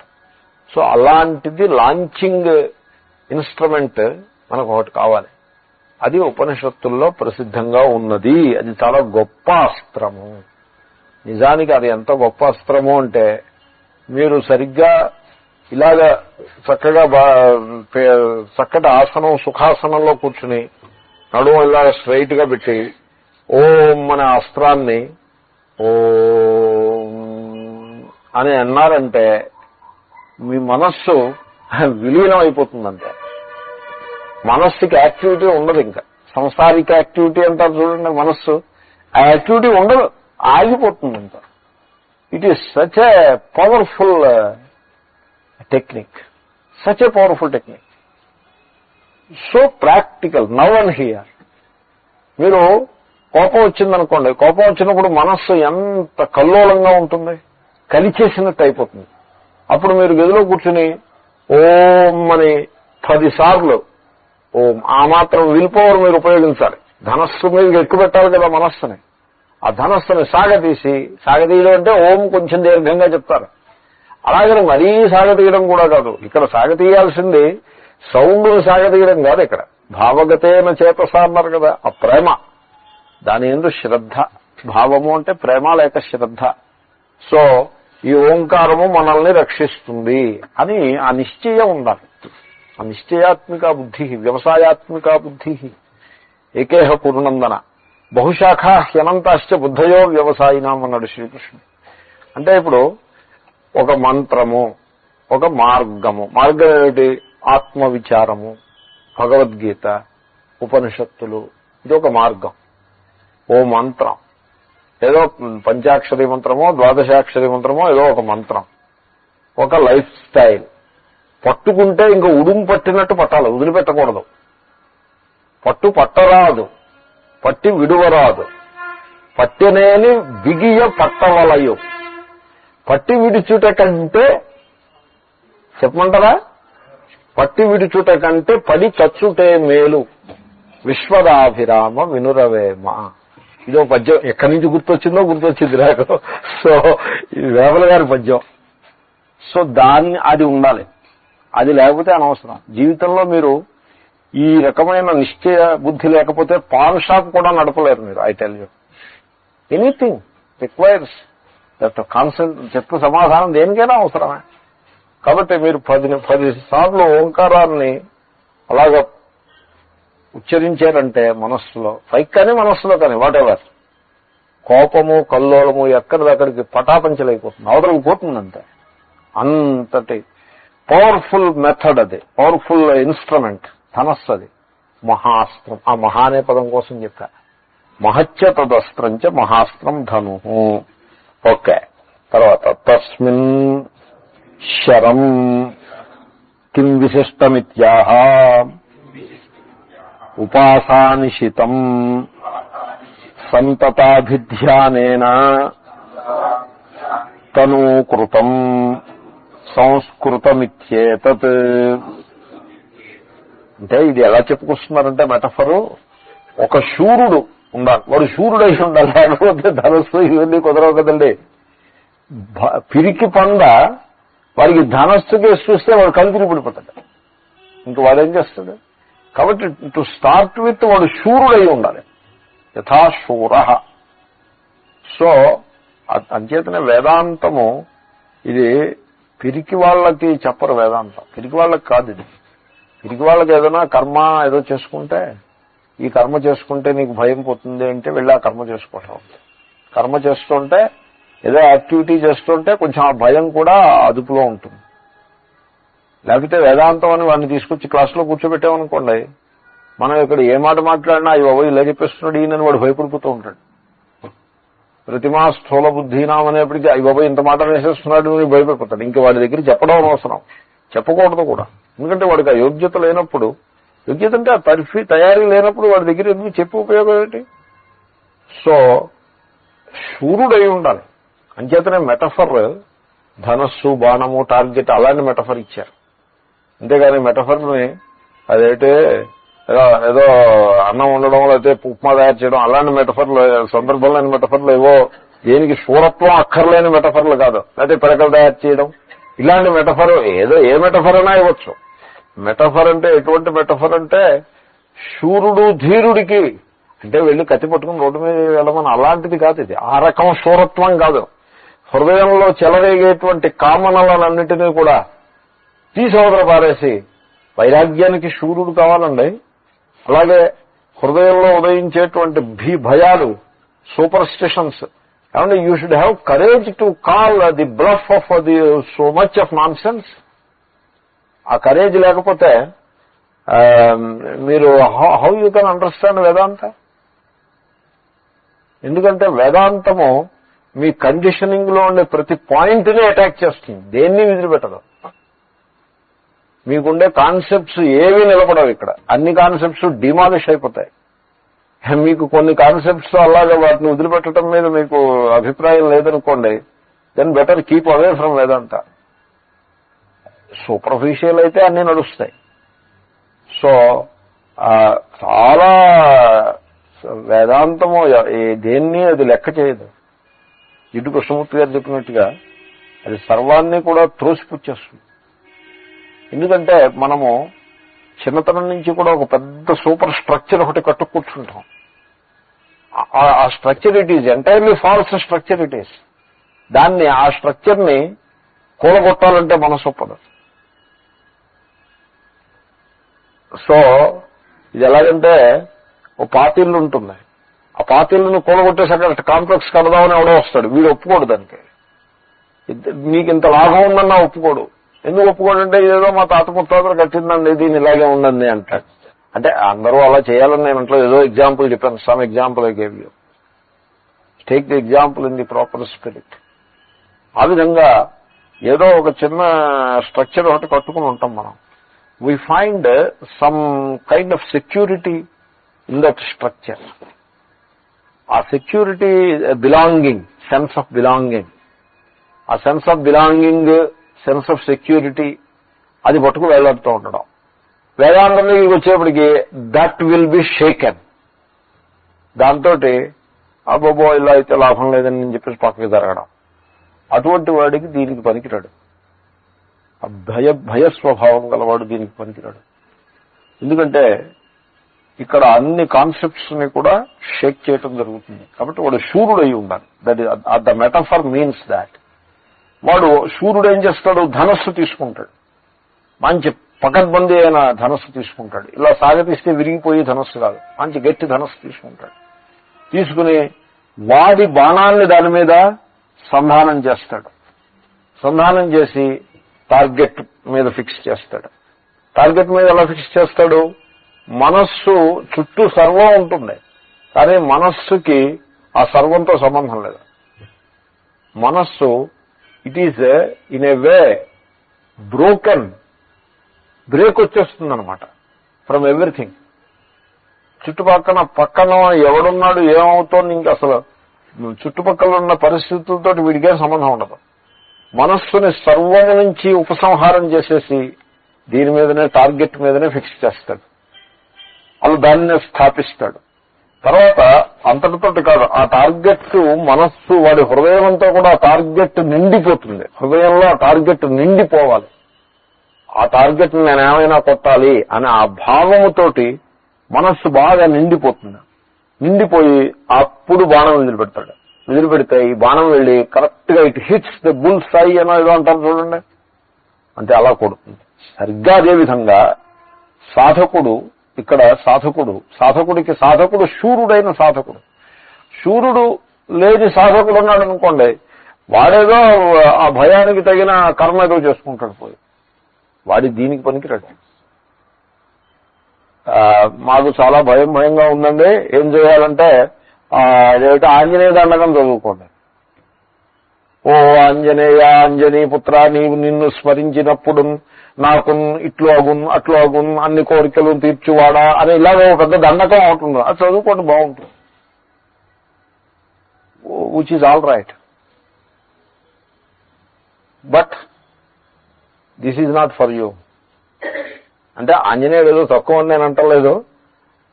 సో అసలు భయం అన్నది ఆంజనేయుడిని స్మరిస్తే పోతుంది. ఎందుకో తెలుసునా, ఆయన క్యారెక్టర్ అలాంటిది. ఆంజనేయుడు భయానికి ఆయన క్యారెక్టర్ చూస్తే మీకు తెలుస్తుంది. భయం అంటే ఏమిటో ఎరగడు ఆయన.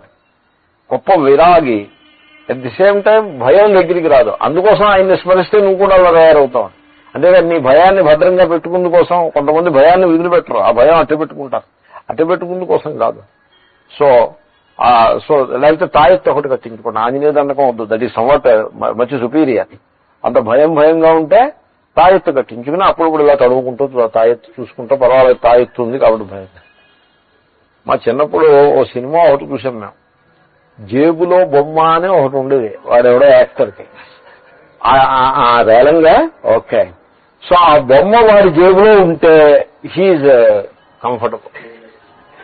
ఆ బొమ్మ పోయిందంటే బొమ్మ తాయెత్తో ఏదో పోతారు. అది కనుక బై మిస్టేక్ అది కనుక లేకపోతే నష్టమేం లేదు. లేదనే సంగతి వాడికి తెలిసిందంటే, అరే నీ జేబులో బొమ్మ లేదురా అంటే చూసుకుని అమ్మ బాబాయ్ బొమ్మ లేదని వాడు ఇంకా అక్కడి నుంచి బెంగ పెట్టేసుకుని కింద కూలబడిపోతాడు. సో అలాగంటి భయభీతులు సూపర్స్టిషస్ పీపుల్, సూపర్స్టిషన్ లో వచ్చే డేంజర్ అదే. మనస్సులో భీతిని నిర్మాణం చేసి పెడుతుంది. I tell you, a mind which is afraid it becomes dull.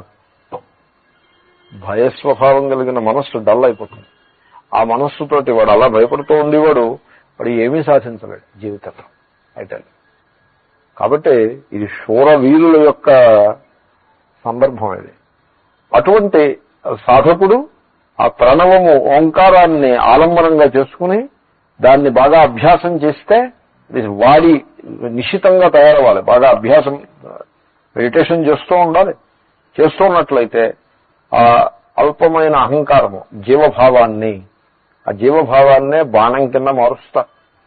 ఆ జీవభావాన్ని ఈశ్వర భావంలో విలీనం చేసేసి పూర్ణుడై సచ్చిదాత్మయై నిలిచి ఉంటాడు.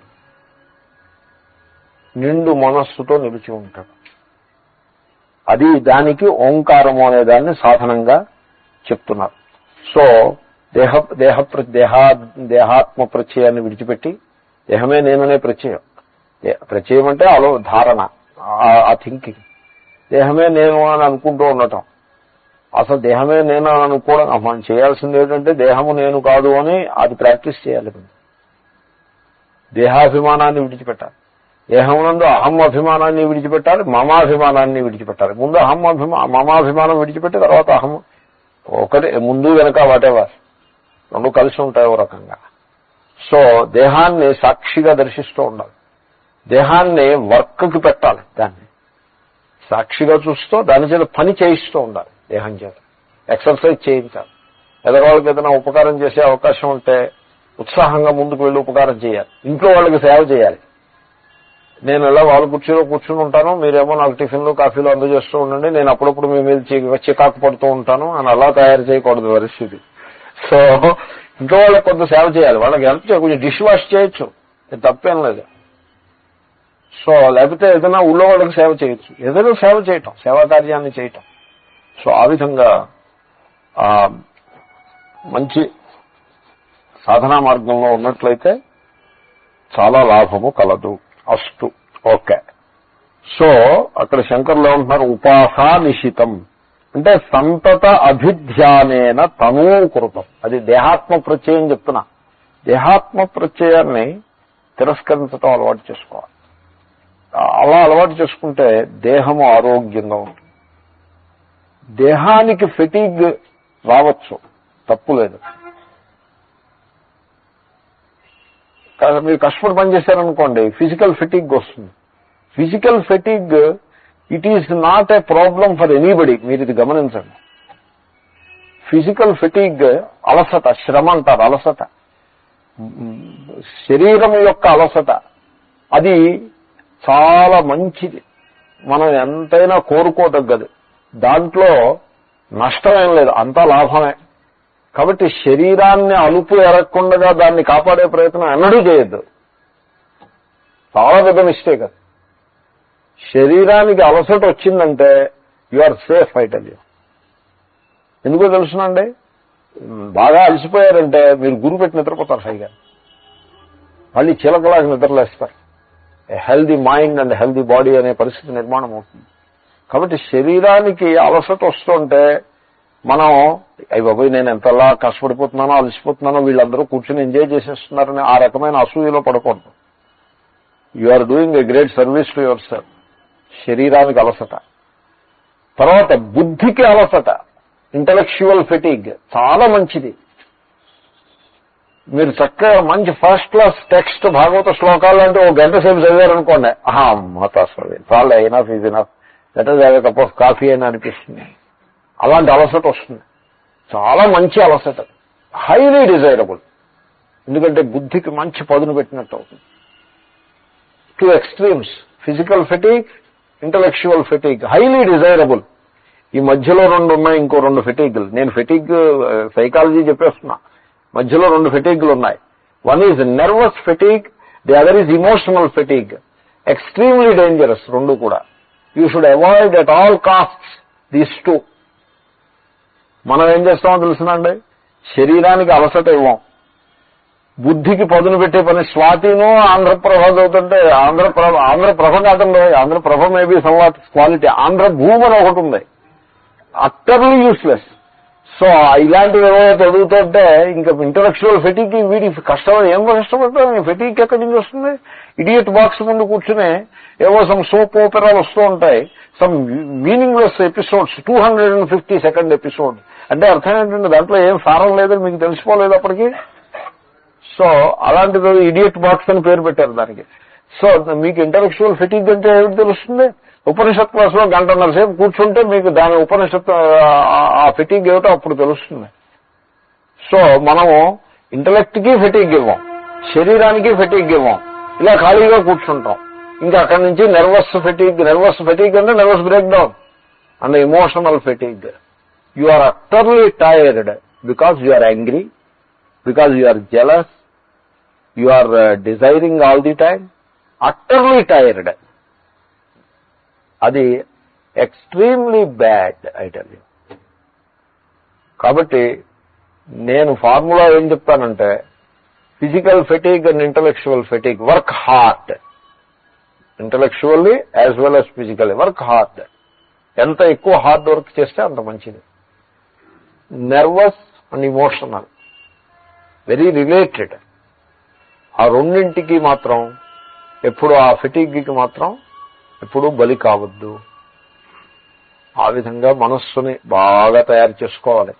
సో ఉపాసానిశితం సంతత అభిధ్యానేన, నిరంతరంగా ఆ ఈశ్వరుని ధ్యానం చేయటం, లేకపోతే మంత్రాన్ని ధ్యానం చేయటం, మనస్సును సమాధానం అట్టు పెట్టుకోవటం, శ్రవణం చేస్తూ ఉండటం. నేను ఇవాళ అడుగుదాం అనుకున్నాను, ఏటో నేను ఇలాగా నాకు చేదస్తం ఎక్కువ, నేను వారానికి 5 క్లాసులు 6 క్లాసులు చెప్పేస్తున్నాను. Are you comfortable with it? Or if you want a break please don't hesitate to tell me. ఎందుకంటే నాకు ఇంక వేరే పనేం లేదు కదా అంతా చెప్పాలంటే. కాబట్టి మీరు పాపం అనేక బాధ్యతలు అవి ఉంటాయి. మీకు నేను ఏదో డిక్లేర్ చేసేసి పాఠం చెప్పేయడం కాదు, మీరు మీ సౌకర్యం కూడా చూసుకోవాలని నాకు అలా అనిపించింది. So what I mean is, అవును. So what I mean is, are you comfortable with the series of classes? Okay, good. I am happy to hear that. ఒకవేళ మీకు కంఫర్ట్ తక్కువ ఉన్నట్లయితే వీ కెన్ సంతత అభిధ్యానేన తన్వీకృతం. ఎప్పుడూ కూడా సంసారాన్ని అధికంగా భావన చేయకూడదు, సంసారాన్ని ఎక్కువ భావన చేయకూడదు. నేను ప్రాక్టీస్ చేస్తూ ఉంటా, ఏవో అవసరమైనవి ఏవో ఉంటాయి, అవి వాటికి 10 నిమిషాల టైం ఇవ్వాలనుకోండి, ఆ 10 నిమిషాల టైం దానికి ఇచ్చేయటం, ఆ 10 నిమిషాల ముందు ఆ 10 నిమిషాల తర్వాత అది ఇంకెక్కడ చుట్టుపక్కల మనస్సులో ఉండదు, అది అలాగే ప్రాక్టీస్ చేయాలి. సో అంతకంటే ఎక్కువ మనం ఏం చేస్తాం, it requires 10 minutes of your attention అనుకోండి, పొద్దున్నంతా దాని గురించి ఆలోచిస్తాం, సాయంకాలం అంతా దాని గురించి ఆలోచిస్తాం. ఇది అన్నెసెసరీ. సో ఇప్పుడు 100 రూపాయలు ఖర్చు పెట్టాలనుకోండి, 100 రూపాయలు ఖర్చు పెట్టడానికి ఎంత టైం పడుతుంది? 5 minutes. ఆ 5 minutes కంటే ఎక్కువ 100 రూపాయల గురించి ఆలోచించకూడదు. అలాగే దాన్ని కట్ ఆఫ్ చేసేయాలి. అసంగత అంటారు, వైరాగ్యం మరి అందు గురించే కావాలి. లేకపోతే వీడు ఆ 100 రూపాయల గురించే ఆలోచిస్తూ కూర్చుంటాడు. ఇప్పుడు కొంతమంది డబ్బు ఇస్తారు, ఆటో దిగుతాడు, ఎంత అయింది అని అడుగుతాడు. అడిగితే వాడు 35 అయింది అంటాడు. వాడు చెప్పడానికి 1/2 సెకండ్ పడుతుంది, ఈయన అడగడానికి 15 సెకండ్లు పడుతుంది. ఎంత అయింది అని అడగడానికి 15. చూస్తాడు, అలాగా చూసి వాడి చేత అనిపించాలి. వాడు 35 అయింది అంటాడు. 35 ఎక్కడైంది, 34 రూపాయలు 80 పైసలేగా అవుతా అని మొదలు పెడతాడు. అని ఇంత పొడుగు సాగతీత. ఓకే భయ్, ఎంత అయింది, తీ పైసలు, తీ పైసా నికాలో భయ్ అని వాడు కంగారు పడుతూ ఉంటాడు. జాగ్రత్తగా పర్సు తీయటం, తీసి దాని మూట తాడు ఉప్పడం, ఉప్పి కాగితాలు తీయటం, ఒక కాగితం తర్వాత ఒక కాగితం తీయడం, ఇలా 3 సార్లు 4 సార్లు నలిపి అలా. What non sense it is. Just open the purse and take out some 2, 3, 4 notes and put it in his hand and get on with it. వాడు దాన్ని పడిపోతాడు, మన దాన్ని మనం పోతాం. What non sense it is. ఏదండి 5 రూపాయలు 10 రూపాయలు జీవితం అలాగంటే విషయాల్లో ట్రివియల్ థింగ్స్ లో we should not lose like that. Suppose 10 రూపాయలు ఎక్కువ ఇచ్చారనుకోండి, పోలండి ఆశీర్వచనం చేయండి. ఒకవేళ తక్కువ ఇచ్చారనుకోండి, వాడు మిమ్మల్ని అలాగే వదిలిపెట్టాడు, అడిగి తీసుకుంటాడు. అడిగి ప్రాబ్లం ఏమిటి, లెక్క పెట్టడం అలాగే సాగతీసేసి ఒక కాగితం ఎక్కువ వెళ్ళిపోతుందేమో అలాగే అసలు పర్సన్ అలా పట్టేసుకోవడం, అది అంతలా అక్కర్లేదు. లౌభ్యం అంతలా ఉండకూడదు. సో అంటే అర్థం ఏంటి, మన ఆసక్తి అలా ఉండకూడదు. నేను ఇంకే దృష్టాంతం చెప్పాను. ఐఎమ్ నాట్ సేయింగ్ దట్ గృహస్థ should be like me, I'm not necessary and should not be also. నేను తాడు బొంగరం లేనివాడిని, నాకు అలాగే ఉండాలని నేను చెప్పట్లేదు. But you should be cautious and careful. But at the same time లోభంలో పడిపోకూడదు, ఆసక్తిలో పడిపోకూడదు, పిరికితనంలో పడిపోకూడదు. బేలతనము, పిరికితనము, లోభము, ఆసక్తి, లైపిండి పట్టుకున్నట్టుగా పట్టుకోవడం సంసారాన్ని, ఇవన్నీ తప్పు. సో చాలా ఉల్లాసంగా ఆ సంతత మనస్సుని సంసారం నుంచి ఎక్కువసేపు సంసారంలో మనస్సును పెట్టకూడదు. It's a wrong investment, meaning చాలా డేంజరస్ ఇన్వెస్ట్మెంట్. ఎంత అవసరమో అంత సంసారంలో పెట్టేసి ఈ సంసారంలో 10 రూపాయలు ఓ పిసరు ఇటు వచ్చినా, ఓ పిసరు అటు వెళ్ళినా ఏదైనా ఒకటే. ఎందుకంటే మిథ్యది. ఈ మిథ్య ఎంత మూట కట్టినా మిథ్యేది. సో అది నిలబడేది ఎలాగూ కాదు అది. కాబట్టి దానికి ఎంత అవసరమో అంత మనస్సు దానికి ఇచ్చేసి మిగిలింది మనం చదువుకుందుకు వినియోగించుకోవాలి. విద్యార్థులు అలా ఉండాల్సి ఉంటుంది. విద్యార్థులు విద్యార్థులు అలాగే ఉంటారు. So they don't waste any further time. స్టూడెంట్లు ఉంటారు చూడండి, స్కూల్ పరీక్ష రాయడానికి వెళ్తున్నాడు అనుకోండి, వాడు కాఫీ తాగుతాడు. కాఫీ ఎలా తాగుతాడు, కాఫీ అని ఆర్డర్ ఇచ్చేసి చదువుకుంటూ ఉంటాడు. వాడు తీసుకొచ్చి కాఫీ అక్కడ పెట్టి కాఫీ తాగవా అని అనేదాకా వీడికి అదృష్టే ఉండదు. సరే కాఫీ చూసి ఆ కప్పు తీసుకుని తగ్గడాక తాగేసి కాఫీ అయిపోయిందనే సంగతి కూడా గుర్తించడు. ఆ కప్పు అక్కడ పెడతాడు. వాడు వచ్చి డబ్బులు అనగానే 10 అయితే వాడికి ఇచ్చేసి మళ్ళీ చిల్లర తీసుకోవాలనే సంగతి కూడా గుర్తుండదు వాడికి. నడిచి వెళ్ళిపోతుంటే వాడే తీసుకొచ్చి చిల్లర చేతిలో పెడతాడు, పైసలు తీసుకోవాలని. ఆ చేతిలో తీసుకుని జేబులో పెట్టుకుంటాడు, పెట్టుకుని పరీక్షకు వెళ్ళిపోతాడు. అలా ఉండాలి. సంసారానికి అంతకంటే ఎక్కువ అటెన్షన్ అనవసరం. Of course I'm not saying you should be కాషన్లే ఉండకుండా పరసు పారేసుకోమని నేను చెప్పట్లేదు. You should be cautious, alert, but at the same time you should not invest lot of emotions in సంసారము చాలా డేంజరస్ థింగ్. అది ఊబి అంటారు చూడండి, దాంట్లో దిగితే అది it will devour the person. కాబట్టి సంసారం నుంచి మనస్సుని వెనకకు లాగి సంతతము అభిధ్యానం, ఈశ్వర ధ్యానం చేసుకుంటూ ఉండాలి. అస్తమానం ఈశ్వరుని ధ్యానం చేయాలి, ఆత్మనిష్ట కలిగి ఉండాలి. ఆ విధంగా చేసినట్లయితే తనూకృతం అంటే ఆ వాడి వస్తుంది, ఆ మనస్సుకి ఆ సూక్ష్మ గ్రాహిత్వము వస్తుంది.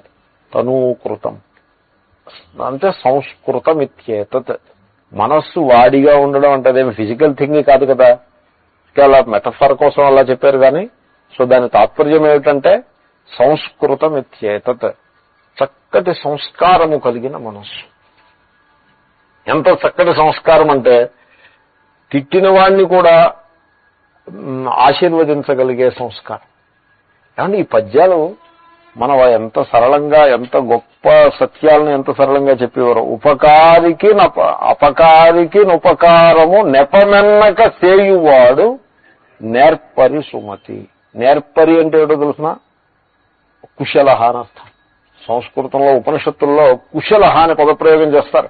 యోగ కర్మసు కౌశలం, అది నేర్పరితనము. నేర్పరి అంటే అర్థం అది వాడు జీవించడం తెలిసిన మొనగాడు వాడని అర్థం.